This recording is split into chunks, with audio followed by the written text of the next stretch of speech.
এই তাড়াতাড়ি কর, তাড়াতাড়ি কর, এই গাছ কেটে শহরে নিয়ে যেতে হবে আবার।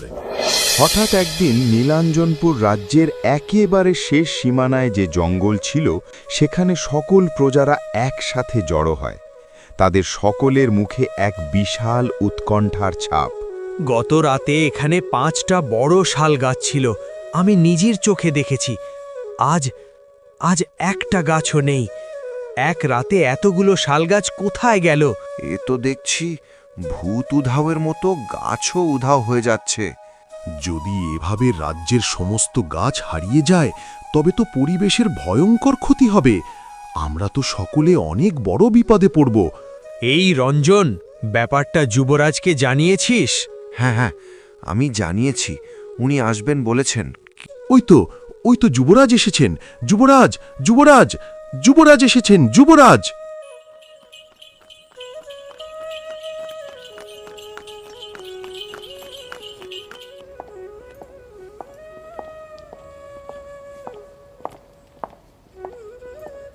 আসুন যুবরাজ, আসুন, দেখুন জঙ্গলের কি অবস্থা। কি এতগুলো গাছ কে কাটল? এখানে তো অনেক অনেক গাছ ছিল। সেইটাই তো বলছি, গাছ আমাদের এই রাজ্যের প্রাণ। আর এইভাবে সব গাছ যদি কেউ কেটে ফেলে, তাহলে জঙ্গলটা তো একেবারে ফাঁকা হয়ে যাবে। এভাবে সমস্ত গাছ হারিয়ে যেতে থাকলে তো সর্বনাশ হবে। কারণ প্রকৃতি একবার যদি রুষ্ট হয়, তবে তো প্রজাদের রক্ষা করা অসম্ভব হয়ে যাবে। খরা, বন্যা কিচ্ছু ঠেকানো সম্ভব হবে না। কিন্তু আমার রাজ্যে এত বড় ক্ষতি কে করছে? কে?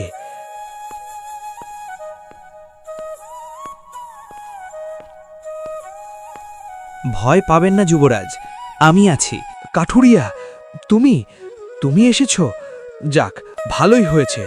এই বিপদে তুমি ছাড়া আর কোনো গতি নেই আমাদের। তাকিয়ে দেখো জঙ্গলের কি হাল হয়েছে। কে বা কারা এমন কাজ করেছে বলো তো? যে বা যারা নীলাঞ্জনপুর রাজ্যের ক্ষতি করবার চেষ্টা করছে, তারা কেউ রেহাই পাবে না। গাছ আমাদের কাছে মায়ের সমান। আমি আমার মাকে রক্ষা করবই। যারা এইভাবে গাছগুলোকে কষ্ট দিয়েছে, এই প্রকৃতিকে কষ্ট দেওয়ার মতো দুঃসাহস করেছে, তাদের মুখোশ আমি খুলবই। আপনারা সবাই যে যার ঘরে ফিরে যান, কোনো চিন্তা করবেন না।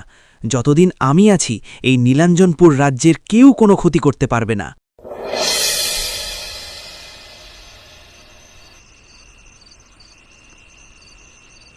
গাছগুলোকে কারা এইভাবে কাটছে, সেটা আমাকে জানতেই হবে, নইলে যে আমি কিছুতেই শান্তি পাচ্ছি না।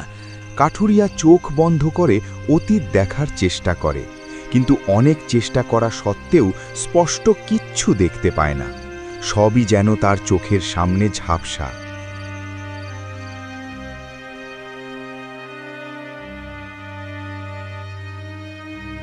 না, আমি তো কোনো কিছুই স্পষ্টভাবে দেখতে পাচ্ছি না। অতীতের দৃশ্য এতটাই অন্ধকার যে আমি কিছু দেখতেই পাচ্ছি না।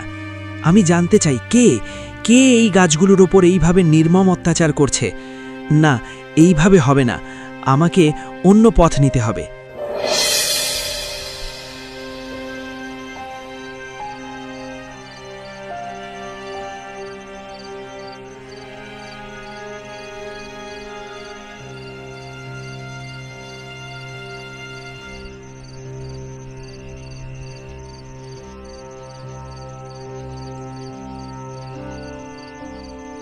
হে বৃক্ষ, তোমাদের দুঃখ আমি অনুভব করছি। একে একে তোমাদের কেটে ফেলা হচ্ছে, অথচ তোমরা চুপ করে সব সহ্য করে যাচ্ছ। আমি তোমাদের রক্ষা করতে চাই। দয়া করে আমাকে সেই সত্যটা দেখাও, কে তোমাদের এমন কষ্ট দিচ্ছে। আমার শক্তি সীমিত, কিন্তু আমার ইচ্ছে অটল। আমি যদি না জানি শত্রু কারা, তবে আমি কিভাবে তোমাদের বাঁচাবো? তুমি যদি আমাকে সাহায্য না করো, তবে গাছেদের ওপর হওয়া এই নির্মম অত্যাচার আমি যে থামাতে পারবো না। কাঠুরিয়া, তুমি একমাত্র যে আমাদের যন্ত্রণা বুঝেছ। শত শত বছর ধরে আমরা ছায়া দিয়েছি, ফুল দিয়েছি, ফল দিয়েছি, মানুষকে বাঁচিয়েছি, কিন্তু প্রতিদানে পেয়েছি কেবল আঘাত। তবুও আমরা নীরব থেকেছি, কারণ আমরা জানি প্রকৃতির শক্তি নীরবতায় নিহিত। হে বৃক্ষরাজ, আমি তোমাদেরকে প্রতিশ্রুতি দিচ্ছি, যে বা যারা অন্যায় করেছে আমি তাদের সবাইকে শাস্তি দেব। শুধু আমাকে সেই সত্যটা দেখিয়ে দাও। তুমি পারবে?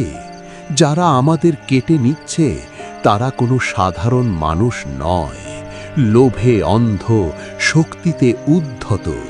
তারা টাকার জন্য প্রকৃতিকে বিক্রি করে দিচ্ছে। তাদের মোকাবিলা করতে গেলে তুমি বিপদে পড়তে পারো। বিপদ যত বড়ই হোক না কেন আমি পিছপা হব না। গাছ আমার কাছে মায়ের সমান। মা যখন কাঁদছে তখন সন্তানের কাজ হলো তার মাকে রক্ষা করা।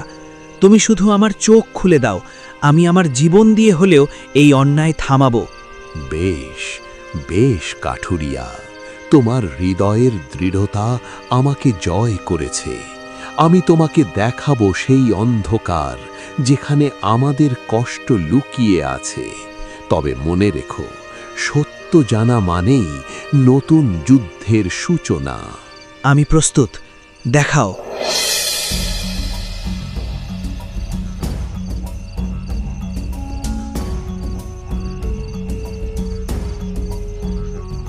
আজ 2টো শাল গাছ কাটলাম, কাল জঙ্গলের একেবারে মাঝ বরাবর আরও 2টো বড় বড় গাছ আছে, সেগুলোকেও কাটব।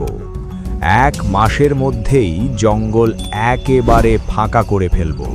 এই কাঠ বেচে কত টাকা পাবি জানিস? বাজারে শাল গাছের মূল্য প্রায় সোনার পাহাড়ের সমান। কিন্তু আমার তো শুধু একটাই ভয়, যুবরাজ আবার বুঝে ফেলবে না তো? সবার চোখ ফাঁকি দিয়ে আমরা যে ধনী হয়ে যাব সেটা যুবরাজ কেন, যুবরাজের বাবাও কল্পনা করতে পারবে না। আর যখন জানতে পারবে তখন আর এই জঙ্গলটাই থাকবে না। প্রজারা শুনলাম কয়েকদিন ধরে এসব নিয়ে বেশ চেঁচামেচি করছে, তবে করলেও কিচ্ছু যায় আসে না। ভয় দেখিয়ে সবাইকে চুপ করিয়ে দেব। কে সাহস করবে আমাদের আটকাতে? আরে আমাদের সঙ্গে শহরের বড় বড় ব্যবসায়ীরা আছে। এই শাল কাঠ রাজ্যের বাইরে যাবে। শহরের বাজারে এই কাঠের দাম দ্বিগুণ। এই শাল কাঠ বিক্রি করে আমরা রাজা হতে না পারলেও এই টাকার জোরে রাজার মতো জীবন তো কাটাতে পারবো। গাছের নাকি আবার প্রাণ আছে। যত সব বোকা বোকা কথা। আমাদের কাছে গাছ মানেই টাকা, টাকা আর টাকা। আমি সব দেখেছি বৃক্ষরাজ। ওই নরপিশাচেরা গাছেদের কেটে নিয়ে যাচ্ছে। প্রত্যেকটা গাছকে ওরা টুকরো টুকরো করে বিক্রি করছে। ওদের আমি ছাড়বো না, কিছুতেই ছাড়বো না। কাঠুরিয়া, তুমি যে প্রতিশ্রুতি দিয়েছিলে তা কি তুমি রক্ষা করতে পারবে? শাস্তি দিতে পারবে ওদের? ওরা যে আমাদের খুব কষ্ট দিচ্ছে। হ্যাঁ, পারবো আমি। তোমার এই মনের জোর আমার এই রক্তাক্ত বুকের জ্বালা কিছুটা হলেও মেটালো। তবে সাবধান, মনে রেখো, ওরা কিন্তু একা নয়। ওদের পেছনে আছে আরো বড় শক্তি, আরো অনেক লোভী মুখ। তুমি একা এই লড়াইয়ে নামছ, ভয় পাবে না তো? ভয় তো সেই মানুষদের যারা এই অন্যায়টা করেছে, যারা প্রকৃতির অভিশাপকে ডেকে আনছে। ভয় তাদের, আমি ভয় পাই না। যতদিন আমার হাতে এই কুঠার আছে, যতদিন আমার বুকের ভিতর শ্বাস আছে, ততদিন কেউ গাছেদের কষ্ট দিতে পারবে না। তবে যাও যাও কাঠুরিয়া, প্রকৃতি তোমার সঙ্গে আছে। মনে রেখো, ন্যায়ের জন্য লড়াই কখনো বৃথা যায় না। যাও কাঠুরিয়া, যাও। সেই রাতেই কাঠুরিয়ার হৃদয়ে জন্ম নিল প্রতিজ্ঞা, যে প্রতিজ্ঞা একদিন বদলে দেবে গোটা নীলাঞ্জনপুর রাজ্যের ভাগ্য। রাতের জঙ্গলে কাঠুরিয়া যা দেখেছিল তার ভারী সত্য সে আর নিজের ভেতরে ধরে রাখতে পারল না। তাই ভোর হতেই সে ছুটে এলো গ্রামে প্রজাদের কাছে। সবার চোখে চোখ রেখে জানালো সেই অন্ধকার সত্য। শোনো সবাই, তোমাদের আর কোনো চিন্তা নেই। আমি জেনে গেছি কারা আমাদের এই জঙ্গল ধ্বংস করতে চাইছে। কি বলছো কাঠুরিয়া? তুমি এক রাতের মধ্যে জেনে গেলে যে কারা এই কাজ করেছে? সত্যি সত্যি তোমার শক্তি আছে কাঠুরিয়া। তবে ওরা সাধারণ মানুষ নয়, লোভে অন্ধ কিছু দুষ্কৃতী, যারা রাতের আধারে গাছ কেটে নিয়ে যাচ্ছে। এসব তুমি কি বলছো কাঠুরিয়া? ওরা গাছগুলোকে টাকার বিনিময়ে শহরের বড় বড় ব্যবসায়ীদের কাছে বিক্রি করে দিচ্ছে, কিন্তু এইভাবে চলতে থাকলে আমরা সবাই একদিন শেষ হয়ে যাব, কারণ গাছ যদি না থাকে তাহলে না থাকবে ছায়া, না থাকবে ফল, আর না থাকবে শ্বাস প্রশ্বাস নেওয়ার মতো হাওয়া। তাহলে কি হবে আমাদের? আমরা কি কিছুই করতে পারবো না? আমি আমি চাই আমার ছেলেও যেন আমার মতোই এই নীলাঞ্জনপুর গাছের ছায়াতে বড় হয়। ভয় পেও না, আমি তোমাদের কথা দিচ্ছি, গাছেদের আমি রক্ষা করব, কিন্তু এই লড়াই আমার একার নয়, আমার সাথে তোমাদেরকেও আমার পাশে দাঁড়াতে হবে। আচ্ছা, তোমাদের মধ্যে কে কে আছো যারা প্রকৃতিকে মা বলে মানো? কে কে আছো যারা চাও না যে তোমাদের সন্তানরা অন্ধকার ভবিষ্যৎ পাক? আমরা আছি কাঠুরিয়া, তুমি একা নও, আমরাও তোমার সাথে লড়ব। আজ থেকে আমরা সবাই মিলে পাহারা দেব এই জঙ্গল, ওই ডাকাতদেরকে আমাদের নিজেদের হাতে শাস্তি দেব। মনে রেখো, এটা শুধু গাছ বাঁচানোর লড়াই নয়, এটা আমাদের বেঁচে থাকার লড়াই। গাছ বাঁচাও, জঙ্গল বাঁচাও, নীলাঞ্জনপুর বাঁচাও। গাছ বাঁচাও, জঙ্গল বাঁচাও, নীলাঞ্জনপুর বাঁচাও। সেই বিকেল থেকে শুরু হলো নীলাঞ্জনপুরের মানুষের নতুন জাগরণ, একতার আগুন, প্রতিশোধের শপথ। কাঠুরিয়া কি পারবে তার এই শপথ রাখতে?